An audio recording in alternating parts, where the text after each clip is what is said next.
प्रश्नोत्तरे सभापती महोदय, निरंजन डावखरे. प्रश्न क्रमांक महाराष्ट्राच्या मुख्यमंत्र्यांची तुलना औरंगजेबासारख्या क्रूर प्रशासकासोबत करणं हा संपूर्ण महाराष्ट्राचा अपमान आहे. अध्यक्ष हर्षवर्धन सपकाळ यांनी ज्या प्रकारे तुलना केली त्याचा मी निषेध व्यक्त करतो. निरंजन डावखरे.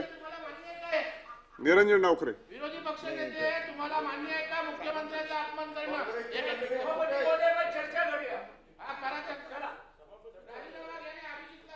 सभापती महोदय याच्यावर चर्चा करायची असेल तर चर्चा चांगली होऊ शकते. माझं व्यक्तिगत मत असं आहे की कोणावरही व्यक्तिगत त्यातल्या त्यात औरंगजेबाचं नाव महाराष्ट्राच्या मुख्यमंत्र्याचं घेऊ नये. पण हे राज्य सरकार औरंगजेबीचं वृत्तीचं आहे असं म्हणायला काहीच हरकत नाही. परंतु देवेंद्रजी राज्याच्या कोणत्याही मुख्यमंत्र्यांना असं अपमानास्पद, कारण मला माहित आहे एकदा माननीय उद्धवजींना केंद्रीय मंत्री राणेसाहेब बोलले होते त्यावेळेस प्रशासनाने कारवाई केली होती. माझं मत असं आहे की व्यक्तिगतरित्या तेही देवेंद्रजी फडणवीसांना औरंगजेब ह्या नावाने बोलणं चुकीचं आहे हे मीही मान्य करतो. पण हे माझं मत आहे. या संदर्भामध्ये प्रवीण दरेकर, अमोल मिटकरी आणि विरोधी पक्ष नेते बोललेले आहेत. शासनाने भूमिका सांगितलेली आहेत आणि शासनाने एकदा भूमिका जाहीर केल्याच्या नंतर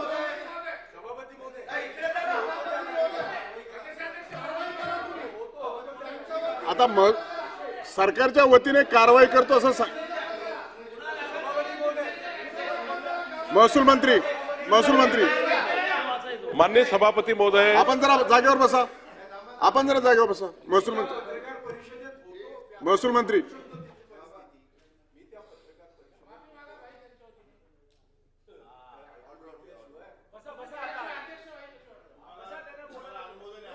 सभापती महोदय, मी त्या पत्रकार परिषदेमध्ये होतो. रत्नागिरी याच्यामध्ये जिल्ह्यामध्ये नाही, सिंधुदुर्ग मधून एक दिवस अगोदर बरोबर आहे पुढून मी रत्नागिरीलाच होतो. आणि त्या ह्याच्यामध्ये पत्रकारांचे जे काही प्रश्न येत होते जे नेहमी येतात, तुम्हाला येतात, आम्हाला येतात.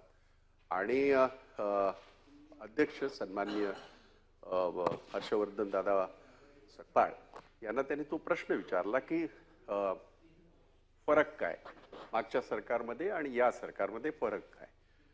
आणि त्याच्या अगोदरच औरंगजेबाचा उल्लेख झाला आणि त्यांनी स्पष्टपणे औरंगजेबाचा त्याच्यासारखा क्रूर प्रशासक नाही. एवढंच नव्हे तर औरंगजेबाने त्याच्या वडिलांना, त्याच्या भावाला आणि जे काय सगळं त्यांनी इतिहासाची सगळे दाखले त्यांनी ते म्हणाले. आणि त्याच वेळेला हा प्रश्न आला की सध्याचं शासन काय. त्यावेळेला त्यांनी मुख्यमंत्र्यांचं नाव घेतलेलं नाही. हे मी फार जबाबदारीने सांगतोय.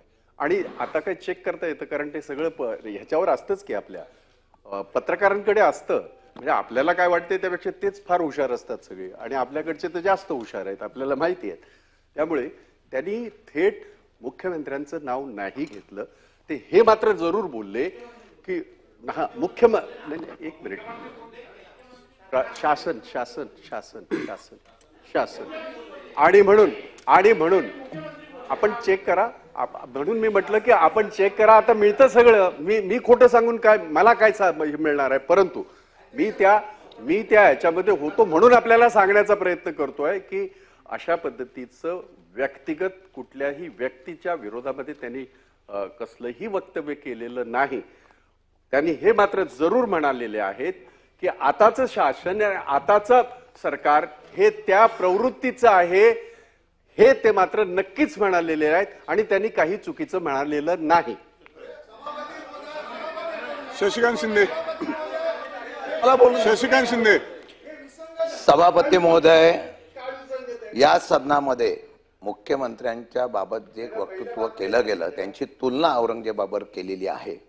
त्या बाबतीमध्ये निश्चितपणाने औरंगजेबाची तुलना कोणत्याही व्यक्तीची किंवा कोणत्याही मोठ्या पदाच्या व्यक्तीशी होऊ नये या बाबतीमध्ये निश्चितपणाने आम्ही समर्थन करतो.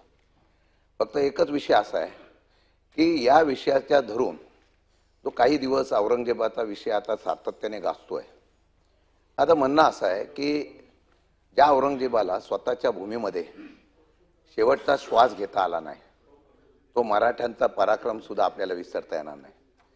27 वर्ष या महाराष्ट्राच्या मराठ्यांनी औरंगजेबाला या महाराष्ट्राला जिंकू देता आलं नाही. त्याला शेवटी या महाराष्ट्राच्या भूमीमध्ये स्वतःचा शेवट अगदी दुःख अंतःकरणाने खचून जाऊन मी महाराष्ट्राला पराभूत करू शकलो नाही म्हणून त्याला शेवटचा श्वास याच महाराष्ट्राच्या भूमीमध्ये स्वतःला दफन करून घेता आला. मी एक मिनिट मी सांगतो ना, त्यामुळे मी तुलना करत नाही.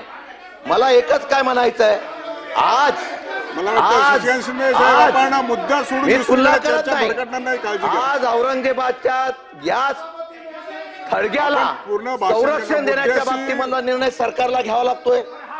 कायदा सुव्यवस्था ही भूमिका बघून सुरक्षा या ठिकाणी घ्यावी लागते. माझं म्हणणं आहे की जो औरंगजेबाचा विषय मुख्यमंत्र्यांची तुलना झाला त्याचं मी समर्थन करत नाही. त्याचा निश्चितपणे आपण निषेध केला, तो निषेध रास्त आहे. महसूल मंत्री- परंतु सरकारने महसूल मंत्री बोलतील. आपण जरा जागेवर बसा. आपण जरा जागेवर बसा. प्रसाद लाड बसा. माननीय सभापती महोदय, माननीय सभापती महोदय,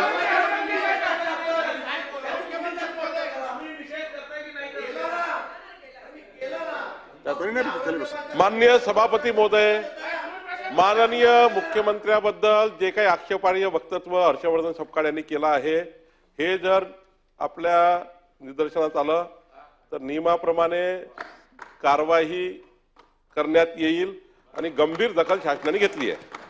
प्रश्न उत्तरे प्रश्न क्रमांक 1, 2 सभापती महोदय, प्रश्न क्रमांक 1, 2